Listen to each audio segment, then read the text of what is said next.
Bonjour et bienvenue à la deuxième vidéo sur la programmation fonctionnelle en Java. La semaine passée, je vous ai montré une classe cons avec laquelle on peut implémenter une liste sans side effect, ça veut dire une liste immuable. Et en plus, on vous a demandé d'implémenter les deux méthodes map et filter dans les exercices de Ingenious. Et avec cette classe, on peut construire des listes. Vous voyez ici un exemple avec deux éléments 5 et 3. Qu'est-ce que ça veut dire? Ça veut dire qu'on a un objet de la classe cons qui contient la valeur 5 et un autre objet qui contient la valeur 3. Et le membre next de la classe contient une référence à l'élément suivant. Et le dernier élément a ici null. Ça veut dire null représente la fin de la liste, mais aussi une liste vide. Ok, et pour les deux méthodes map et filter, qu'est-ce qu'ils font? La méthode map prend une fonction int à int et applique cette fonction à chaque élément de la liste. Le résultat est une nouvelle liste. Okay? Vous voyez ici un exemple. On prend chaque élément de la liste, l'augmente, incrémente par 3, on ajoute 3, et le résultat est une liste qui contient tous les éléments de la liste originale, mais augmenté par 3. Et la méthode filter prend un predicate, ça veut dire une fonction qui donne un boolean. Et qu'est-ce que la méthode filter fait? Elle applique le predicate à chaque élément de la liste, et quand le résultat est true, l'élément est gardé. Ça veut dire apparaît dans le résultat. Et ici, vous voyez un exemple. On garde chaque élément de la liste où i est plus grand que 3. Et toujours, le résultat est une nouvelle liste. Ça veut dire on ne modifie pas la liste existante. Maintenant, il y a un problème avec cette classe cons. Imaginons, nous voulons faire deux choses en même temps. Vous voyez un exemple ici. Ça veut dire que j'ai une liste qui contient des éléments. J'applique la méthode filter pour sélectionner des éléments qui sont plus petits que 5. Et puis directement après ça, je vais faire un map. Augmenter chaque élément par 3. Est-ce que ce code ici est correct? Non. Le code compile, mais ce n'est pas correct. Imaginons si le résultat de filter est une liste vide. On a choisi pour la représentation de liste vide null. Ça veut dire qu'on obtient ici, le filter donne une liste vide, ça veut dire qu'on a ici un null point exception parce qu'on essaie d'appeler la méthode map de null. Ça ne marche pas en Java. Ça, c'est le problème. Ça, c'est parce que nous représentons la liste vide par null. Et le code correct dans ce cas-là, arrêtez la vidéo, réfléchissez un peu, quelques secondes. Ok.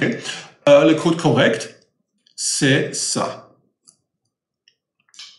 Et ce n'est pas très beau, hein, parce que vous voyez, chaque fois que vous voulez faire quelque chose avec une liste, après que vous avez appliqué la méthode filter, vous devez vérifier si la nouvelle liste n'est pas vide.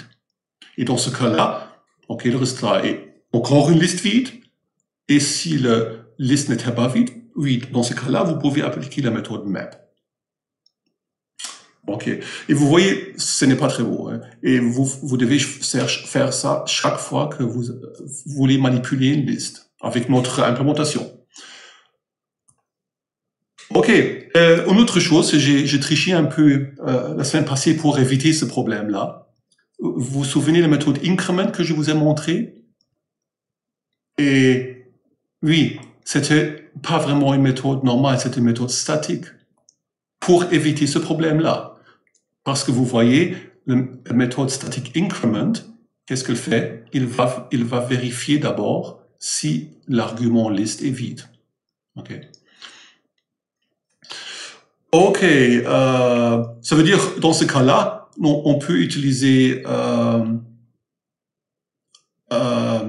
la méthode increment avec une liste vide, oui, parce que c'est une méthode statique. Et théoriquement, on devait faire ça aussi avec tous les autres éléments, toutes les autres méthodes qu'on veut implémenter pour une liste. Pour map, filter, lens, toutes les méthodes doivent faire ce test ici, avec est-ce que la liste est vide ou pas. OK. Est-ce qu'on peut améliorer ce code-là? Oui. Et voici la solution ici. On va représenter la liste vide aussi par un objet. Et vous voyez la solution, on a une classe abstraite, flist, qui ne fait rien du tout. Et pour représenter la liste vide, on utilise un objet de la classe nil. OK. Oui, nil, pourquoi pas. Et la liste non vide, ça veut dire un élément d'une liste est représenté par un objet de la classe cons. Vous voyez? Ça veut dire maintenant, si on veut avoir une liste vide, on commence avec un objet de la classe nil. Et si on veut ajouter une liste, un élément à une liste, ou on veut construire une liste non vide, vous voyez ici avec un élément et ici avec 2 éléments, oui, là, vous devez prendre le cons. Okay. Ça veut dire ici, vous voyez dans ce code ici, j'ajoute un élément 3 à la liste vide qui est représentée par l'objet nil. Si vous voyez la liste 0 ici. Ça veut dire, maintenant, qu'est-ce qu'on a? Si on a une liste avec 2 éléments, on a un cons, un objet cons qui contient le 5. Il y a un membre next, toujours, ici. Hein. Puis, on a un élément cons aussi avec l'élément 3. Et finalement, on a un élément nil qui représente la fin de la liste dans ce cas ici. Okay. Et comme ça, on n'a plus de null dans notre programme. Vous voyez, maintenant, si je veux, par exemple, implémenter une méthode increment pour la liste, je n'ai plus besoin d'utiliser une méthode statique. Vous voyez, je déclare dans la classe abstraite flist, je déclare la méthode abstract, ok. Et puis, j'implémente increment pour une liste vide. Pour une liste vide, bien sûr, incrémenter une liste vide, c'est aussi une liste vide. Ça veut dire le résultat est nil. Et incrémenter une liste non vide, vous voyez, ça veut dire on incrémente l'élément de la liste et comme avant, on doit incrémenter les autres éléments de la liste. Et comme ça, vous voyez, on n'a plus de if list equal null. On n'a plus besoin de ça. C'est vraiment, maintenant Java fait ça pour nous. Parce que quand on appelle la méthode increment ici, Java va vérifier si next est un élément nil. Dans ce cas-là, Java va appeler la méthode increment de la classe nil. Et si next n'est pas l'objet de la classe nil, Java va appliquer encore une fois la méthode increment de cons. Et vous voyez, le if est encore là, mais c'est maintenant Java qui gère ça pour nous. OK. Très bien. Et on peut faire la même chose avec les autres fonctions, map et filter. Okay. Et maintenant, nous pouvons écrire sans problème code comme ça. Parce que même si filter nous donne une liste vide, ce n'est plus null, c'est un objet de la classe nil. Et ça veut dire, parce que c'est un objet, on peut appeler la méthode map. Bien sûr, comme dans l'exemple que j'ai déjà montré, vous devez, si vous voulez implémenter la méthode map, vous devez mettre la méthode map comme déclaration abstraite ici. Vous devez ajouter la map pour une liste vide ici. Et vous devez mettre map aussi ici pour une liste non vide. Okay. Ça, c'est le prix qu'on doit payer. Et personnellement, je trouve que ce code que vous voyez ici est très facile à comprendre maintenant. Parce que c'est vraiment, vous voyez, cette ligne de code ici, c'est vraiment purement, on peut dire, mathématique. Il n'y a plus de side effect. Ce sont vraiment, chaque étape dans ce code-là, ce sont des fonctions. On a la méthode filter, qui est une fonction qui prend une liste et la fonction et qui donne une nouvelle liste. L'expression lambda, pour le filter, est une fonction. Le map est une fonction qui prend une liste et une fonction applique chaque élément à la liste et le reste, il y a encore une nouvelle liste. Et l'expression lambda pour incrémenter chaque élément est aussi une fonction. On n'a pas de side effect et des programmes qui n'ont pas de side effect sont normalement plus faciles à lire.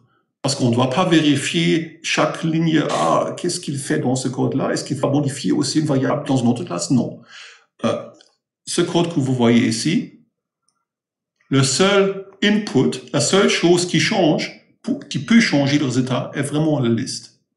Toutes les autres parties ne font rien si on ne modifie pas la liste. Il n'y a pas de side effect ici. OK.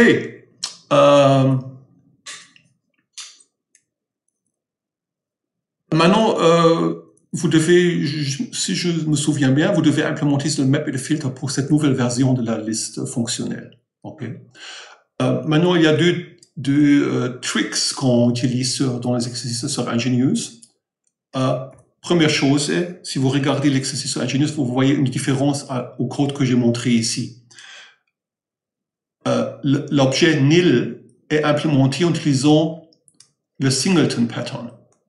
Ça veut dire qu'il a seulement un objet nil. Pourquoi? Parce qu'on n'a pas besoin de plusieurs objets nil.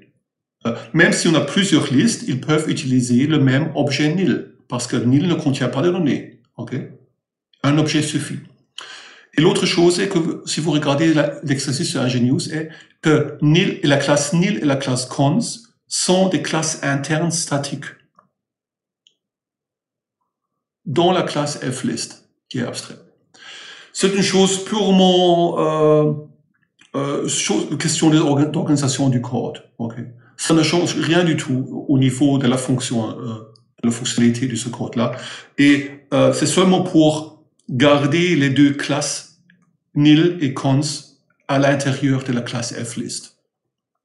Et si vous voulez utiliser nil dans un code qui est à l'extérieur, vous devez écrire flist nil. C'est la seule différence quand vous utilisez les classes statiques internes. Les classes statiques internes ne font pas la même chose que les classes internes non statiques. Okay? C'est purement pour avoir une organisation plus claire.